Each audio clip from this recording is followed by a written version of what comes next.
Hello and welcome to On Boards, a deep dive at what drives business success. I'm Joe Ayub and I'm here with my co-host Raza Sheikh. On Boards is about boards of advisors and directors, all aspects of governance. Twice a month, this is the place to hear about one of the most critically important aspects of any company or organization, its board of directors or advisors, as well as the important issues that are facing boards, company leadership, and stakeholders. Joe and I speak with a wide range of guests and talk about what makes a board successful or unsuccessful, what it means to be an effective board member, the challenges boards are facing and how they're addressing those challenges, and how to make your board one of the most valuable assets of your organization. Our guest today is Jennifer Buras. Jennifer is an executive coach and career consultant with Essex Partners, where she works with clients in all aspects of strategy to help them achieve both professional and personal goals, including board seats on for-profit and nonprofit boards. Previously, she was a search professional with Egan Zehnder, a top 5 global executive search firm, where she was a founding member of the Boston office. Jennifer serves as an independent board director at North Shore Bank and is also a member of the National Association of Corporate Directors, NACD. She has held leadership positions on several not-for-profit boards, including serving as the chair of the board of directors for the YMCA of North Shore. Jennifer is also a member of the Boston Club, where she serves on the corporate board committee. Welcome, Jennifer. Thanks so much for joining us today on Boards. Thank you, Joe and Raza. It's a pleasure to be here this afternoon. Jennifer, let's start with a little background. Talk a little bit about your work at Egan Zehnder and then how you ended up working with Essex doing the work you're currently doing. I began my role at Egan Zehnder about 20 or so years ago. I was recruited by George Davis, who I know you all know as a guest on your program. George, along with a couple of other partners, was founding the Boston office. And George reached out to me to help him recruit in the financial services space. So I headed up that practice group in the Boston office. As part of that work, understandably, working with senior executives, we were doing board search, and that's how I became involved in an aspect of the business. When did you join Essex Partners, and talk a little bit about what your role is there? I joined Essex Partners in 2016. At this point in my career, I was really interested in pursuing coaching. Having worked with senior executives and seen a couple of different industries along the way, executive recruiting, banking, and as a CPA, I felt that that constellation of experience could be valuable to executives. The role at Essex Partners is advising senior executives in some form of transition. That could be from one corporate role to another. It could be leaving an organization and retiring, which is kind of a dirty word in today's culture. Yeah. People like to move on and start the next chapter of life.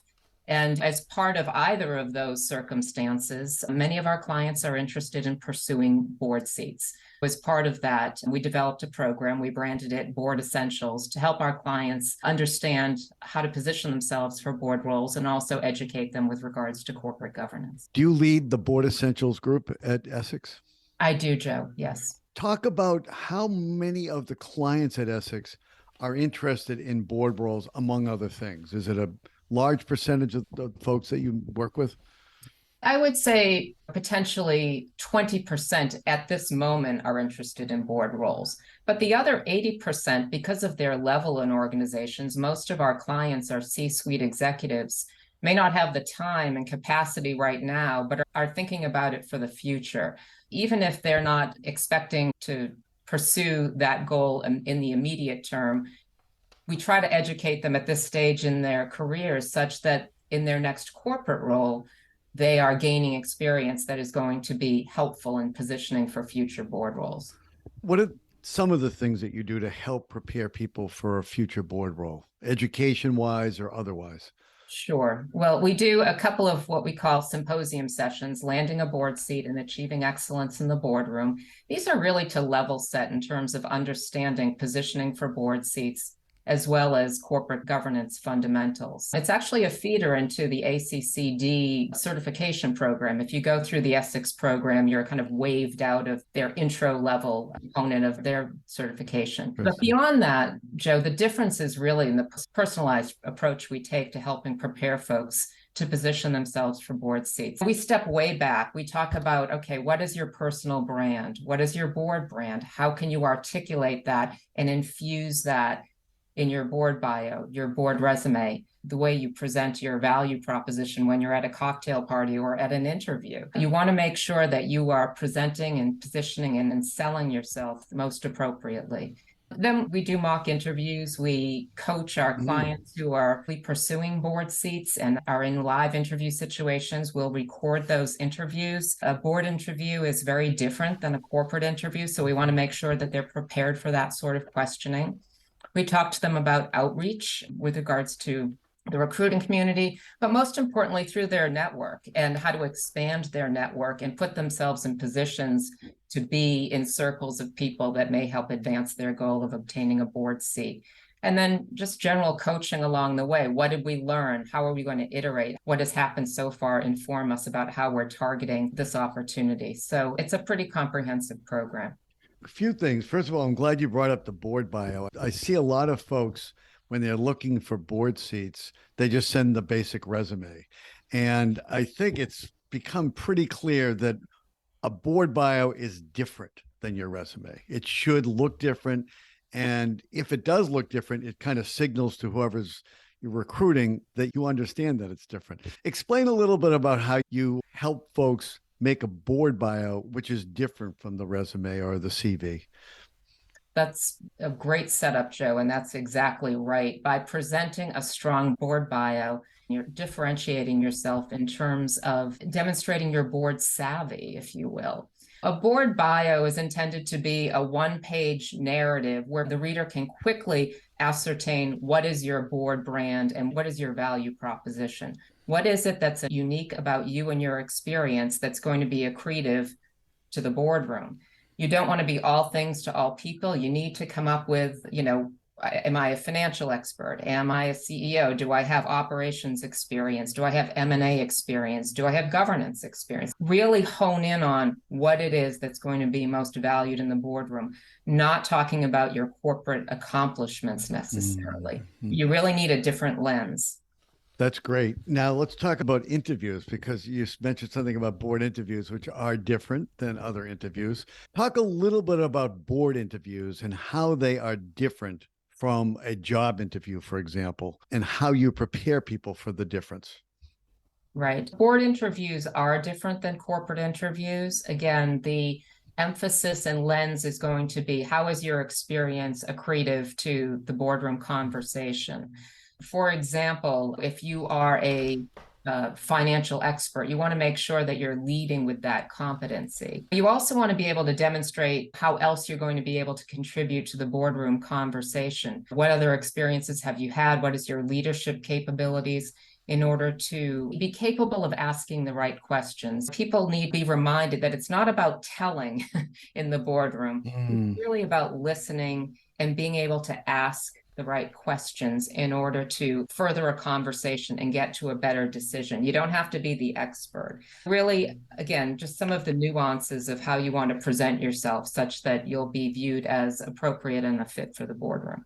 I love your comment that it's about listening and asking the right questions, because I think it's easy to overlook that. And I think sometimes new board members feel they have to get in there and show that they are experts. And that actually isn't the job. Do you find that more difficult with, say, CEOs or former CEOs? Is that a trick question? Yeah, it actually is. Well, just by the nature of board composition, you have a lot of very high-powered alpha-type individuals in a room together. So going into the boardroom and understanding that, I think, is critical. The last thing I wanted to ask you about in terms of preparation is outreach. You talked about how people can get themselves on a board. And one of the questions that we get all the time is, well, how do we do that? It would be helpful to talk about that a little bit, if you would. Well, I think it's important for prospective board members or those seeking board seats to really, first of all, start with your own network. Who do you know within your network who is a board director? Who do you know who's an influencer, accountants, lawyers, venture capitalists, and really catalog that list and tier them. I always suggest to clients, start out with the low-lying fruit and those who are going to be most receptive and really practice your pitch, if you will. And, as you have those conversations, try to keep expanding your circle. You're really trying to get into that second and third degree of separation from yourself in order to find opportunity.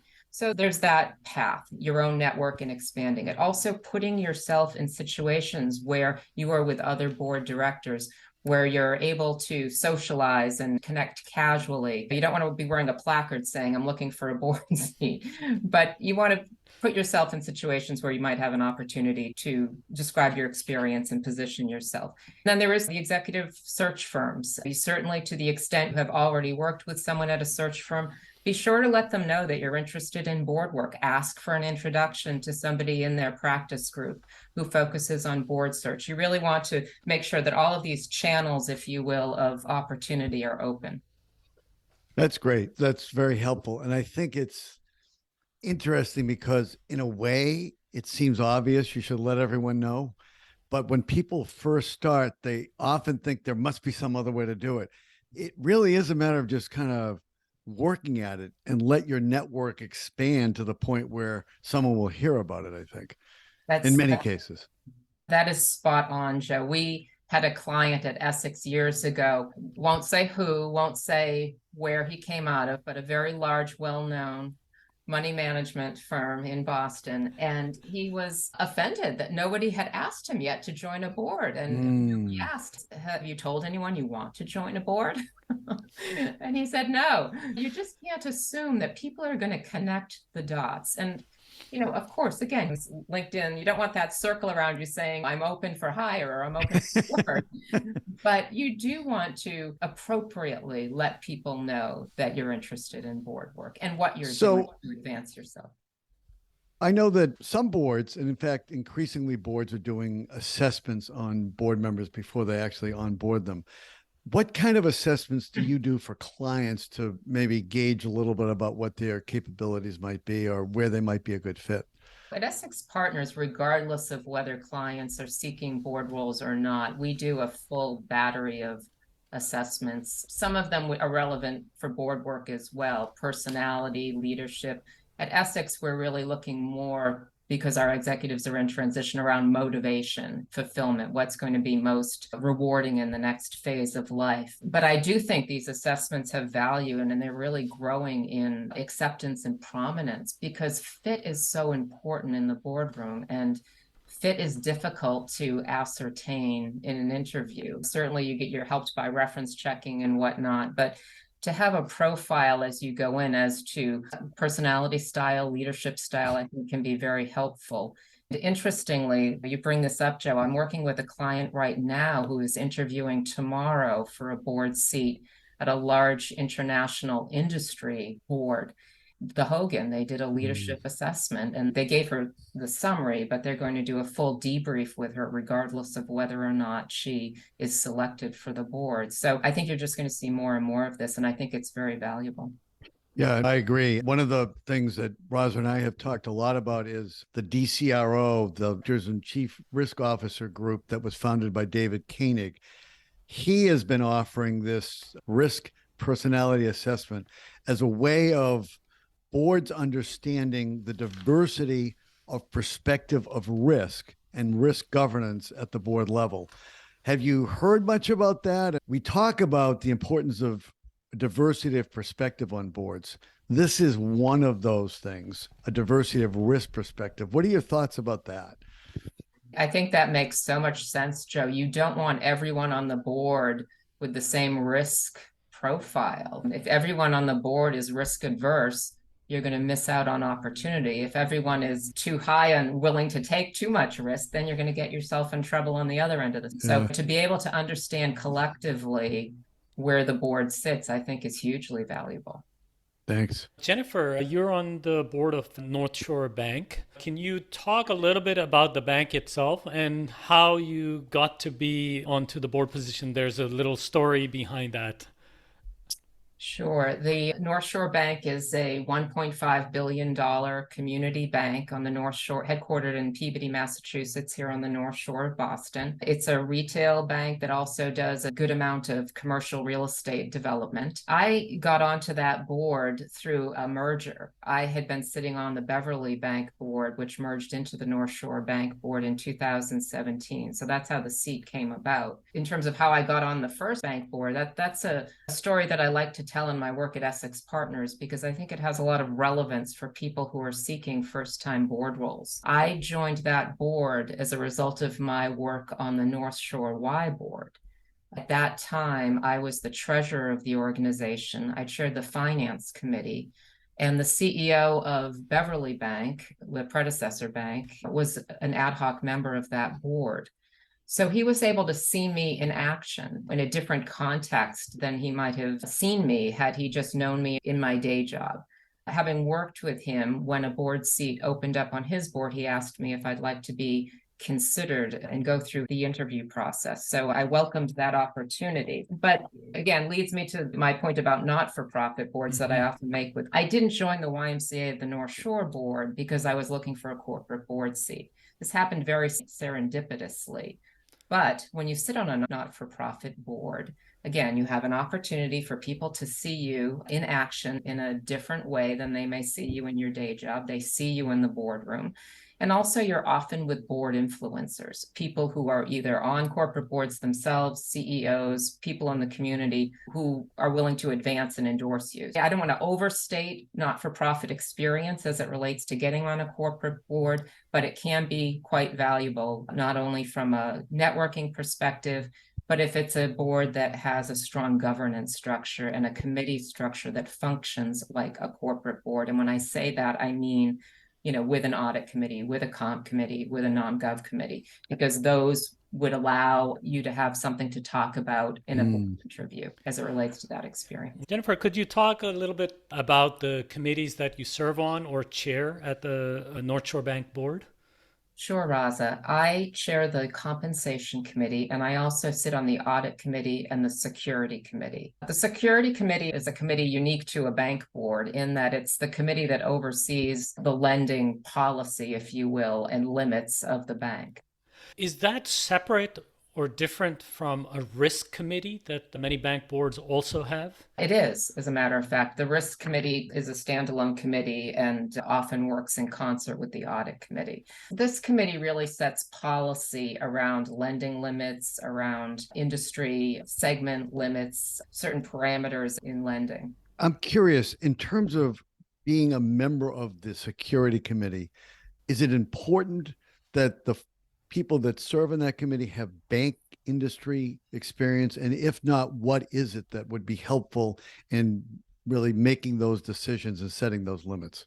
That's a great question, Joe. It's certainly helpful that I had a banking background, but that is not why I was selected to join that committee or that board. Again, bank management doesn't want its board members putting their fingers way down into reading credit reports or loan write-ups, if you will, and becoming the credit officer of the bank. That's what management's role is. Our role is to set policy, look at exceptions to policy, and approve those exceptions, but not to be in the weeds. There's that phrase that is often used, noses in, fingers out, and that's exactly the case with the security committee. To round it up, what I understood from the security committee, the goal is to secure the bank, make sure stuff doesn't blow up. Is that really what the security committee is about? Yeah, that's a good way to put it, Raza. Hopefully things won't be blowing up as we enter this next phase of the economic cycle. But that's right. It's a different name, and it certainly conjures up different thoughts as to what it really means. But it's really overseeing the lending that the bank is doing. On a board is a good amount of commitment and work, both the board and the committees. How should people view taking up a board position? Is this fun and prestige of sitting on a board, or you really have to actually be committing to it? I think people should go into this commitment with their eyes wide open. The NACD published a survey in the last year or so, which indicated that the average director spends 248 hours a year, which translates into 5 hours a week on their board role. And as you know, that can be lumpy. It's not necessarily an evenly spread Yeah. 5 hours a week. It depends on what is going on and what committees you sit on. Obviously, there's the board meetings and the committee meetings, but there's reviewing reports. If you sit on a board that's not local, you're going to be traveling to and from, assuming the meetings are in person. There's the informal conversations that go on as consensus is trying to build if there's a big decision that's being made. There's education. Leaders are expected to participate in professional education. And as a bank board director, we do monthly webinar training in addition to kind of the onboarding training. It's a significant time commitment. And I would say to sitting executives, make sure that your CEO, your board, whoever needs to support your decision is aware of what you're committing to. I would go even as far as saying, look, when there is a crisis, it is all hands on deck, and you better be available or have the capacity to be available for those type of meetings. Only then they know who's swimming without their trunks when the tide goes down, and people know the strength of their boards in harder times. I think you said it well, that taking up a board position is not taken lightly, and you have to be ready for that. That's a great point, Roz. And I think that proved out during our COVID years here too. I mean, particularly in the beginning when nobody knew what was going on, boards were calling meetings regularly to try to sort through what the strategy should be and how to adapt. So absolutely, all hands on deck. I want to chime in on that too. I think you're absolutely right, Jennifer.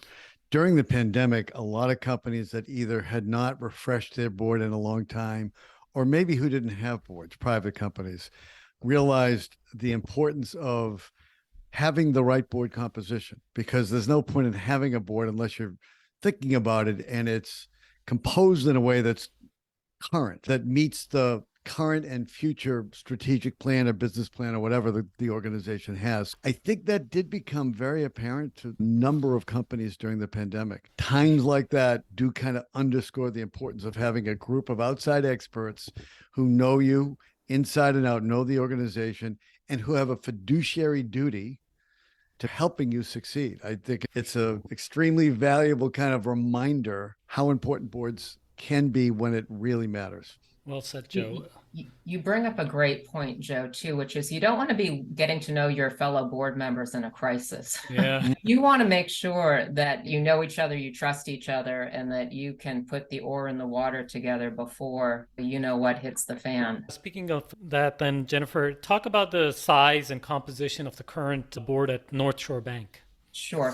Well, North Shore Bank, as I mentioned, merged in 2017. So as a result, we brought two boards together. Obviously, not everyone made it to the final consolidated board, but our board, in my opinion, is relatively large. There's 12 independent directors and 2 executive directors. How does it work with that many people in the room? Is it effective? Like most boards that I believe are effective, if you have strong committees and a strong committee structure, then your board meeting will not turn into one big committee meeting. Right. And so the Right. committees are very strong. They do the work is done in the committees, and the committees report out at the board meeting.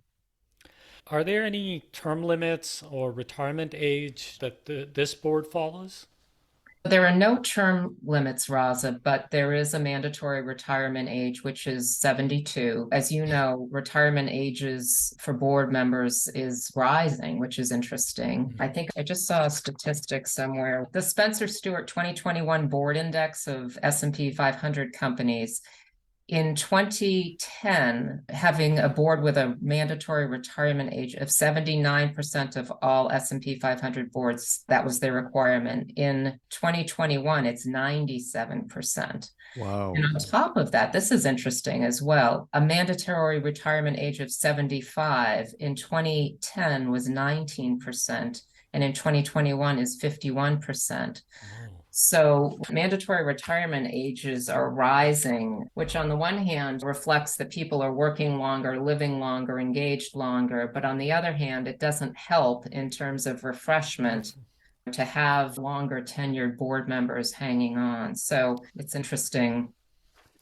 One of our guests talked about retirement age on boards as rough justice. It's often implemented so that the difficult conversation of offboarding someone doesn't necessarily have to take place. What are your thoughts about the best way for a board maybe to handle refreshment and board composition other than retirement age? Well, I do think there's a lot of thought and emphasis right now being put on board evaluations. I think that has evolved where previously you'd see the board evaluated on a whole. I think now more and more boards are looking to evaluate individuals.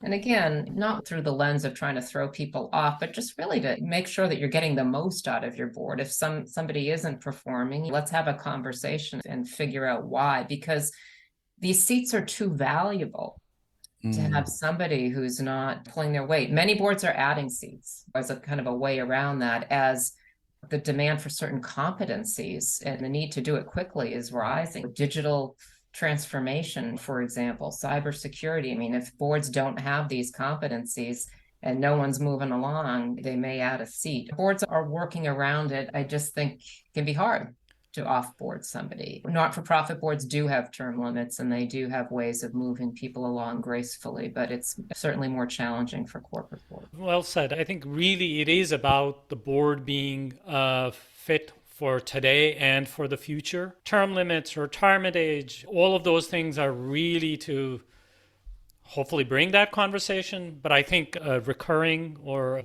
a reevaluation of the board against the skills matrix or effective performance is probably the right balance. You don't want to offboard somebody who's a really good board member just because of the age, for example, either, right? Correct.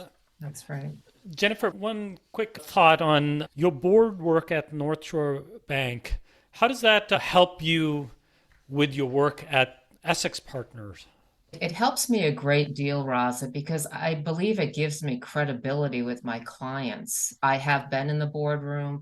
I have gone through the interview process. Again, it's a community bank. I don't mean to overstate it, but I feel as though I do have a perspective that I wouldn't have if I was just trying to coach folks from the stands, if you will. Yeah. And when you advise your clients, do you give them resources such as the Boston Club, for example, and maybe talk about the Boston Club, what it is and what you do there? Sure. The Boston Club is a women's leadership organization dedicated to advancing women, not only in the boardroom, but into leadership roles. It's a large Boston-based organization, has hundreds of members, really through all stages, if you will, or at least at some base level of leadership through the life cycle of women executives. I sit on the corporate board committee, which is a committee of the Boston Club specifically dedicated to advancing women on boards, and do this through outreach.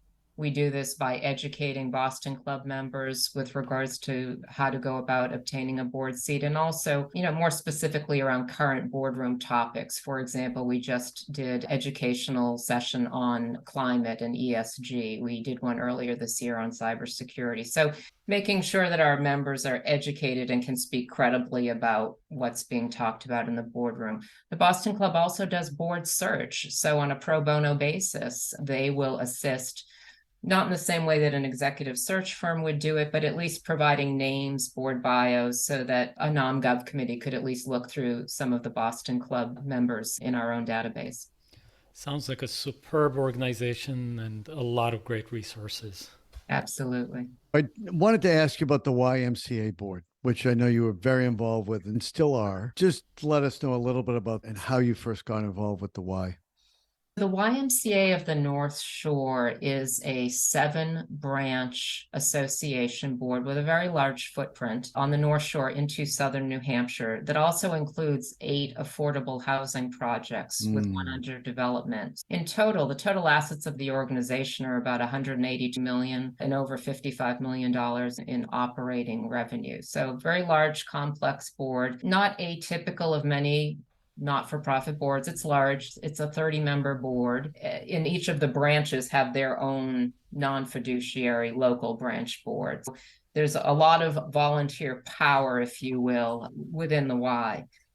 Thank you. How long have you been on it? How long have you served on the board, and what roles have you held while you've been on the board?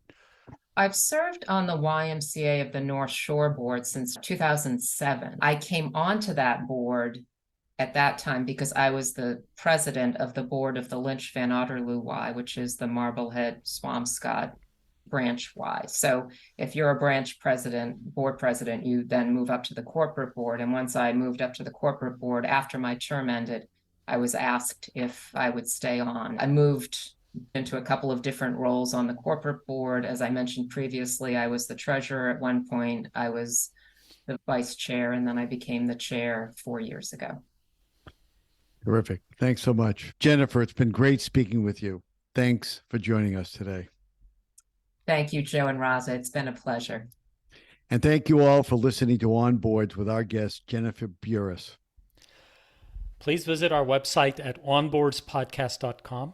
That's onboardspodcast.com. We'd love to hear your comments, suggestions, and feedback. And if you're not already a subscriber, please be sure to subscribe at Apple Podcasts, Spotify, or wherever you get your podcasts. And remember to leave us a 5-star review. Please stay safe and take care of yourselves, your families, and your communities as best you can. We hope you'll tune in for the next episode of On Boards. Thanks.